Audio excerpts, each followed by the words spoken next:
I've discovered that as much as I love tight realism in painting, that there are some emotions that can only be portrayed through abstraction, through sanding, through scraping.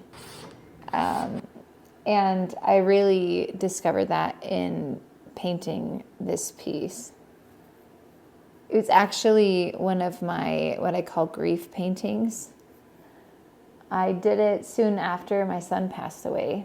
And at first I painted like a lovely little Tucson landscape. And then I stood back and I said, well, look there, that says absolutely nothing about how I actually feel right now. So I turned it over, I sanded the background, I dripped black paint across it, and then I was like, all right, like we're getting somewhere. This is getting closer to how I actually feel. And from that destruction, I built up the figure in the foreground until she became refined and bright, and she had risen from all the destruction behind her. And I love that symbolism, even in the technique and the execution of the painting, because we do rise from our falls, and layer by layer, God builds us up from our tragedies.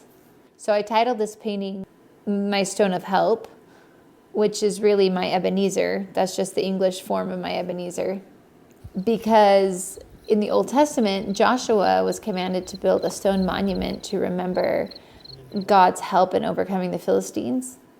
And I wanted to create my own monument to God's help in bringing me through my own trials. And so this painting is that monument for me.